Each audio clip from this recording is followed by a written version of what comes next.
Okay, so we are heading into our final writing assessment for the term, and we're going to focus on the prompt a little bit. Now, what you want to think about prompts is that they are the instructions of the writing world. And just like instructions you get with anything, they include language and instructions, and sometimes you have to read between the lines to know everything that you need to do. So that's our goal today. We want to understand what we are writing about and why we're writing about it. Because being able to answer those two questions will also give you a wealth of understanding of the instructor's expectations. So what I would like you to do is take a second, pause this video, and read through the prompt if you haven't done so already.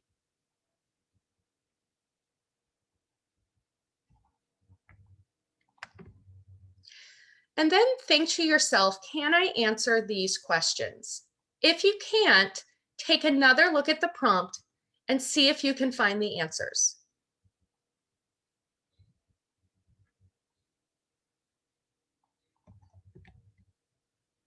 So who is your audience? Your audience is the English 10 team, which consists of your English teacher and your world history teacher. What tone will you be using? Well, you'll be using a professional tone. Now, why is this? The context of the letter is that your English and history teacher review their curriculum every year to see if it perpetuates stereotypes. They are doing this in a professional setting. This is their career and their job. And so when you're writing to them in a professional setting, you want to use a professional tone. Now, what kind of language will you use? You'll use a professional academic language. Well, why is that? Because their profession is academic. And so you'll want to use the academic language to convey your ideas to them. Now, why will you do this? You need to use the setting to direct the tone and language you use that your audience is expecting, because then your audience will understand it better and will take the time to listen to you and what you have to say. What exactly are academic language and conventions? What does that mean? Well, the definition of academic writing is really just refers to a style of expression that researchers or academics use to convey their ideas. So what do you need to know about this? It is a formal tone. Normally, you do not use first person or I, you use third person. Now, there are exceptions to this, and actually in your letter, when you talk about your opinion of the dangers of the single story, you can definitely use I or first person. However, when you're talking about academic ideas, such as the Western single story about Africa, you'll want to reference the person who came up with the idea, Adichie, and talk about it in the third person. When you're talking about abstract ideas or theories or general conversations that happen in academia, you use third person, you don't refer to yourself, because it's inferred that this is your understanding of the conversation, and so you don't need to use the word I. You'll also want to use precise word choice. Now, if you look at the bottom of this slide, there's some vocabulary words that we've been using over and over again in these units, and you'll want to use them. Why? Well, when you're precise with your language, you have to do less explaining. For example, if you use the word colonialism, your reader understands that you're talking about the movement that Europeans did when they went actually to other countries and colonized there, and oftentimes subjugated the indigenous people to their way of life. So you don't have to explain all that if you use the term colonialism, because of the context, your teachers, your audience will understand what you mean by that. So precision in word choice is really important.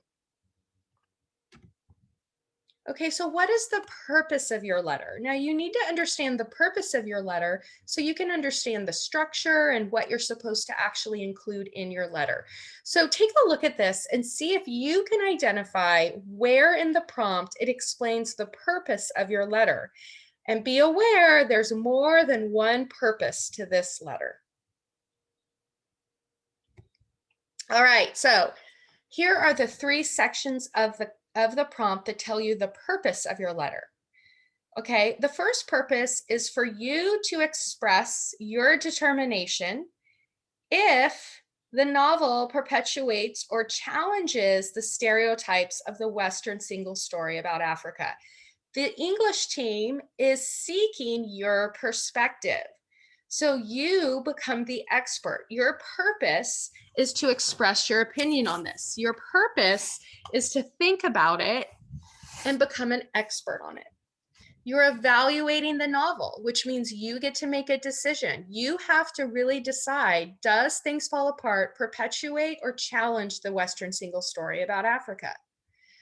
Then you have to help your teacher explore all opinions. So you have to provide a counterclaim. Your teacher isn't just interested in a one sided argument, they need your help exploring all arguments. So you're going to provide your evaluation of the novel and potentially how someone would disagree with you. What might someone who disagrees with you say? And finally, the final purpose is explaining what you think the dangers are if your teachers continue to perpetuate the Western single story of Africa.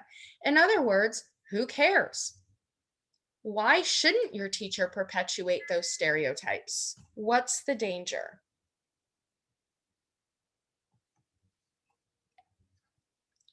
All right. So then think about genre. So now that you understand the purpose, the audience, the tone, and the language, what is the shell you're going to put all of these things into, right? So it could be a letter, it could be an essay, it could be a video.